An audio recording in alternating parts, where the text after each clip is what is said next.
Dear students, listen with concentration and try to understand. An encounter of a special kind. एक अनोखी किस्म की मुठभेड़, एक मखसूस किस्म की मुठभेड़. My father was a medical professional working for a private company in Raniganj in West Bengal. तपन मुखर्जी कहते हैं, मेरे वालिद मगरिबी बंगाल के रानीगंज में एक प्राइवेट कंपनी में बहैसियत एक मेडिकल प्रोफेशनल काम करते थे. The officers of the company were housed in individual bungalows inside a large campus. Company ने एक बड़े कैंपस में इनफरादी बंगलों में अफसरों के रहने का इंतजाम किया था. Our house was in a corner of the campus. हमारा मकान कैंपस के एक कोने में था. The officers club was adjacent to the boundary wall of our garden. हमारे बागीचे की बाउंड्री वॉल से लगकर अफसरों का क्लब था.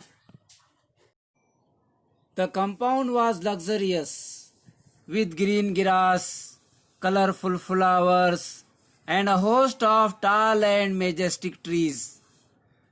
कंपाउंड बहुत ही शानदार था, सब्जाजार, रंग बिरंगी फूलों और ऊंचे ऊंचे घने और शानदार दरख्तों से शादाब था. The seasonal vegetables in the kitchen gardens of the households and the magnificent trees constantly attracted squirrels and many species of birds. A group of langurs had even made their den in an asotha tree nearby. घर घर के kitchen gardens में मौसमी सब्जियों और शानदार दरख्तों ने गिलेरियों और बहुत सी किस्म के परिंदों को मुसलसिल मुतवज्जो कर रखा था. करीब के असोथा दरख्त पर लंगूरों की एक टोली ने डेरा डाल रखा था. They had all become a part and parcel of our existence and daily life. ये सब हमारी रोजमर्रा जिंदगी का एक हिस्सा बन गए थे. A small incident on a Saturday afternoon left a profound effect on me and unfolded before my eyes a whole new dimension to the wonders of God's creation. एक शनिचर की दोपहर को पेश आने वाले एक छोटे से वाक़ये ने मुझ पर गहरा असर किया और खल्क़े खुदा के अजायबात के एक नए पहलू को मुझ पर आश्कार किया. It was a few days into the Puja vacation. Puja की यानी दशहरे की छुट्टियां शुरू हुए कुछ ही दिन हुए थे. Just like for any other child, the holidays provided an opportunity for me to become engrossed in various magazines and storybooks published especially for children in the festive season.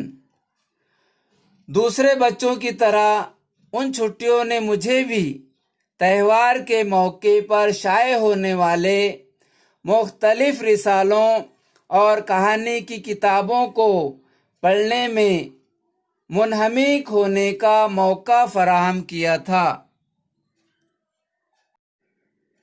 After a hearty lunch, my parents and my younger sisters lay down for an afternoon nap and I settled down with a story book.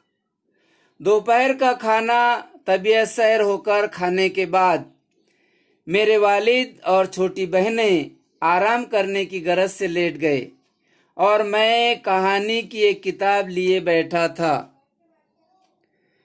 The quiet afternoon presented the perfect backdrop for reading an adventure story. दोपहर का पुरसुकून माहौल adventure story मुहिमाती कहानी पढ़ने के लिए मौजू था. The silence was occasionally broken by the sound of my family snoring, the intermittent chirping of house sparrows, the harsh cawing of a crow, the shrill call of a kite flying high above the ground.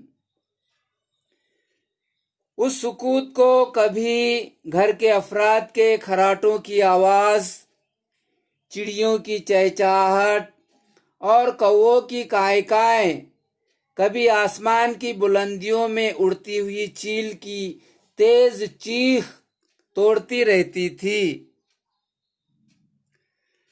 Minutes ticked bye.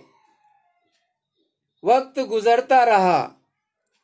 I became deeply absorbed in the book. मैं किताब पढ़ने में गर्क हो गया था. Suddenly, I heard a group of street dogs barking furiously in the distance.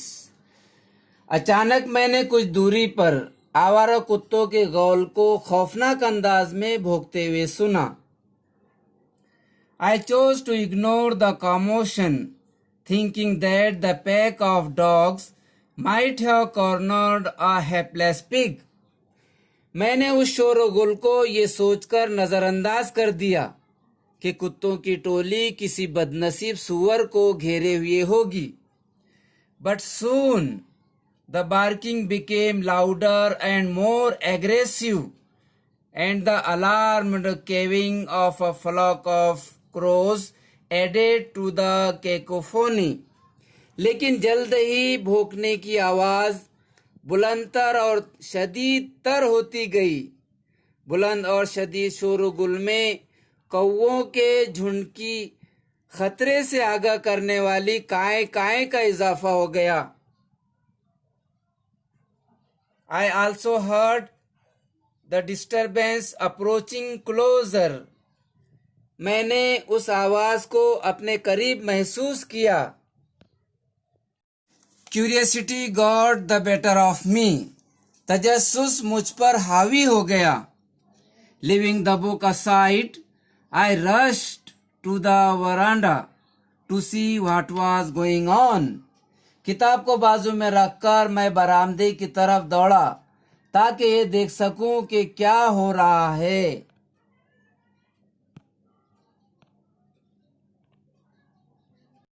I glanced toward the roof of the clubhouse and saw something horrible. मैंने club house की छत पर नजर डाली तो मुझे वहां एक भयानक खौफनाक मंजर दिखाई दिया. A big male langur, apparently the leader of its group, was holding a baby langur in his hands and mercilessly beating it all over with a definite intent to kill. एक बड़ा मेल लंगूर जो अपने group का leader लग रहा था, एक लंगूर बच्चे को अपने हाथों में दबोचे हुए निहायत ही बेदर्दी से उसे दांतों से नोच खसोट रहा था. उसका पूरा इरादा उसे खत्म कर देने का था. The helpless mother of the baby and other lesser members of the langur group were scattered on the roofs of the buildings nearby, watching the baby being killed. बच्चे की मजबूर लाचार माँ और लंगूर ग्रुप के कमजोर मेंबर आसपास की इमारतों की छतों पर से बच्चे को जान से मारे जाने को देख रहे थे. I recalled the terrible custom in the animal clan according to which a dominant male usually does not allow another male baby or adult to survive within its group. मुझे उस वक्त हैवानों की जमात की वो खौफनाक रिवायत याद आई जिसमें बरसरे इक्तिदार नर आम तौर पर अपने ग्रुप में किसी दूसरे नर बच्चे या बड़े को पनपने नहीं देता। Without losing any time, I gathered a stout stick in one hand and hurled a piece of stone at the marauding langur. बगैर वक्त ज़ाये किए मैंने एक हाथ में मजबूत डंडा लिया और दूसरे हाथ से हमला आवर लंगूर पर पत्थर फेंका। The langur was so infuriated that it hardly took any notice of my assault. वो लंगूर इतना मुश्तइल हो गया था कि उसने मेरे हमले की कोई परवाह नहीं की। But then I started throwing more stones. तब तो मैंने उस पर मजीद पत्थर बरसाए। The dogs on their part raised their pitch of cry. कुत्तों ने भी अपनी आवाजें बढ़ा दिया था।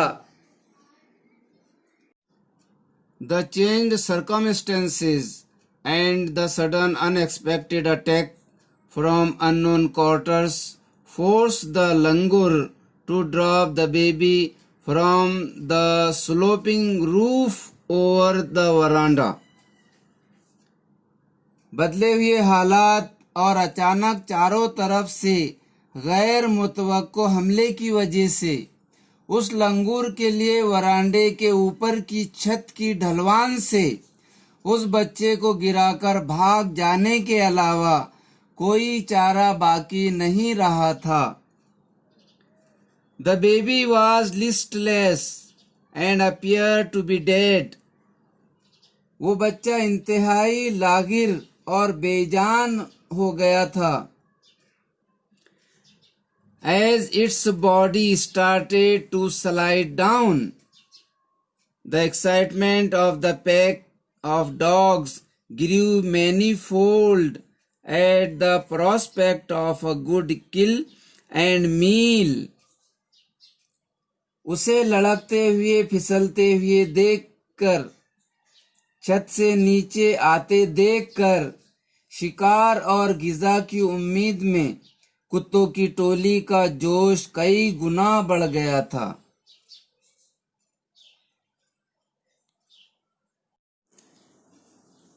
Keeping the dogs at bay with the stick, I managed to catch hold of the baby langur's tail just as it tipped over the edge of the tiled roof.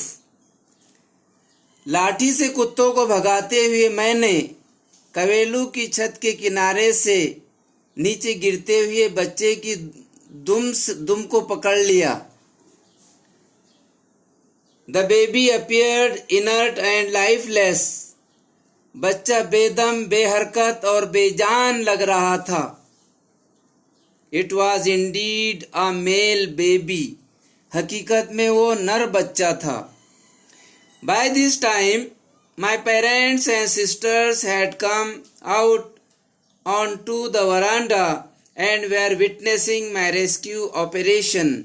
उस वक्त मेरे वालिदैन और बहनें बरामदे में आ गए थे और मेरी इस बचाव मुहिम को देख रहे थे। Some of our neighbors had also gathered in the distance.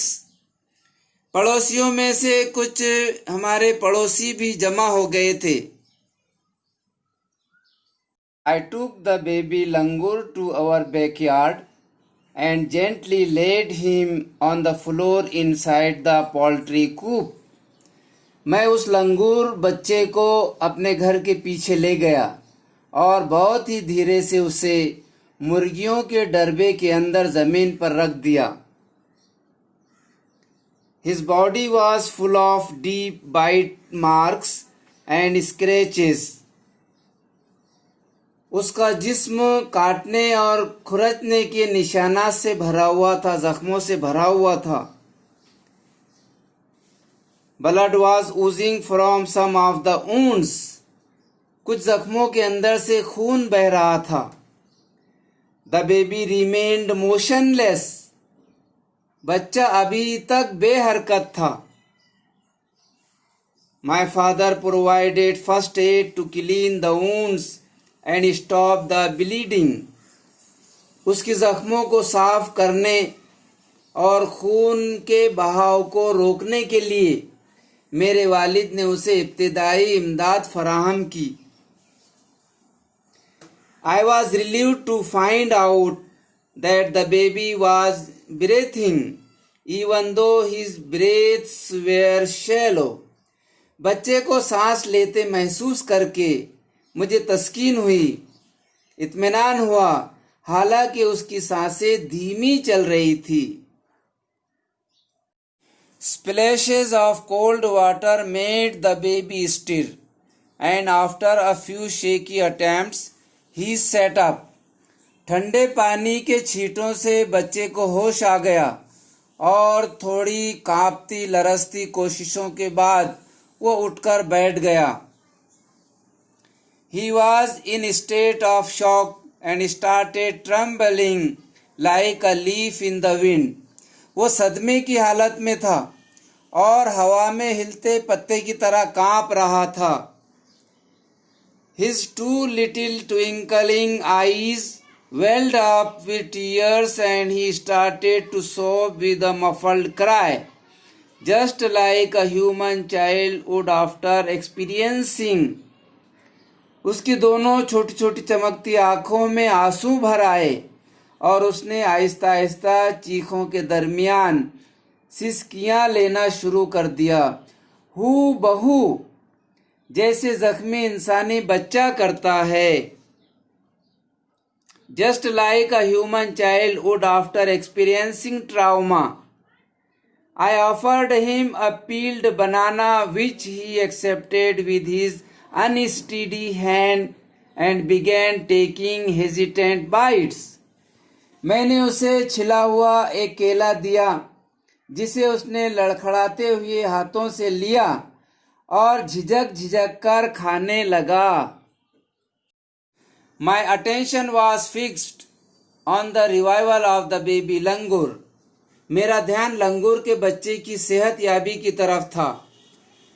Suddenly I had an uncanny feeling of being watched. अचानक मुझे महसूस हुआ कि मुझे कोई देख रहा है। I turned away from the coop and looked up. मैं डरबे से पलटा और ऊपर की जानिब देखा। There sat the mother langur on our kitchen roof, watching every move I made. Mother लंगूर हमारे किचन की छत पर बैठी मेरी हरकत पर नजर रख रही थी। She simply sat there quietly, as if convinced that no harm was being done to her child. वो इत्मीनान से बैठी थी जैसा कि उसे इत्मीनान हो गया था कि उसके बच्चे को नुकसान नहीं पहुंचाया जा रहा है। Meanwhile, the baby sensed the presence of his mother and started to sob and cry a little louder. उसी दौरान बेबी लंगूर को उसकी माँ की मौजूदगी का एहसास हो गया और वो ऊंची आवाज में सिसकियां लेने और रोने लगा। I retreated from the door of the coop to follow the mother access to her baby. मैं डरबे के दरवाजे से दूर हट गया ताकि मदर लंगूर अपने बच्चे से मिल सके। Immediately the mother descended on the floor of the coop and picked up the baby in her arms. Mother लंगूर फौरन नीचे उतरी, डरबे के करीब आई और बेबी लंगूर को उठा लिया। She gave the baby a thorough body inspection to check his injuries and then cuddled him tightly in her arms. उसकी जख्मों को उसने बारीकी से मुआयना किया और फिर उसे अपनी आगोश में ले लिया। The baby found great solace in her caring arms. माँ की गोद में बच्चे ने राहत महसूस किया।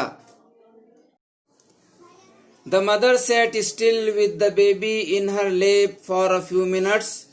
मदर लंगूर चंद मिनटों तक बच्चे को गोद में लिए बैठी रही. It was almost as if she was pondering over her options and trying to figure out how she could keep the baby safe from further assault. ऐसा लगता था कि वो गौर कर रही है कि दोबारा हमले की सूरत में वो बच्चा किस तरह महफूज रहेगा. For a few seconds the mother langur looked straight into my eyes. Chand second तक मदर लंगूर सीधे मेरी आंखों में आंखें डालकर देखती रही. I cannot forget that look in her eyes, showering silent gratitude on me for saving her child. अपने बच्चे को बचाने पर खामोशी से इज़हार तशक्कुर करती हुई उसकी आंखों को मैं आज तक भूल नहीं सका. I was overwhelmed by the emotions, the sentiment and the way she said thanks to me. उसके जज्बात को देखकर मेरा भी दिल भर आया. There sat a universal mother holding a stricken child in her lap. मेरे सामने अपने दुखी मुसीबत ज़दा बच्चे को गोद में बिठाए दिलासा देती कायनाती माँ वहाँ बैठी थी. Then in a flash she jumped with her baby clinging to her belly and reached our kitchen roof. फिर एक ही पल में पलक झपकते में अपने बच्चे को पेट से चिमटाए उसने हमारे बावर्ची खाने की छत पर छलांग लगाई. She surveyed the area for the vicious male langur and then leaped away in the direction opposite to the place of the violent encounter. उसने खबीस नर लंगू को चारों तरफ नजर दौड़ा कर देखा और शदीद मुठभेड़ वाली जगह की मुखालिफ सिमत में छलांगे लगाती हुई निकल गई. The brief meeting with the mother and the baby langur convinced me that interspecies communication and mutual trust is indeed a reality, and should anyone strike the right chord, the relationship hums into action. Baby लंगूर और mother लंगूर के साथ मुख्तसर मुलाकात ने मुझे बावर करा दिया कि इंसानों और हैवानों के दरमियान गुफ्तगू और बाहमी एतमाद वाकई एक हकीकत है, और जब दिलों के तार सही मानों में जुड़ जाएं तो एक मजबूत रिश्ता कायम हो जाता है. The mother langur showed me that food was not the only means of communication between man and animal, but that there were other means of establishing a bond through trust, compassion and mutual understanding. Mother लंगूर ने मुझे दिखा दिया है कि इंसान और हैवान के दरमियान बाहमी रब्त का जरिया सिर्फ गिज़ा नहीं है, बल्कि एतमाद, हमदर्दी और बाहमी अफाम व तफहीम के जरिए रिश्ते मजबूत करने के दीगर जराए भी हैं. 55 years have passed since that day. उस दिन को 55 साल गुजर गए हैं. I am now 70 years old. मैं अब 70 साल का हूँ. But I still fondly remember that encounter of a special kind. लेकिन अब भी उस अनोखी किस्म की मुठभेड़ की मुझे याद आती है.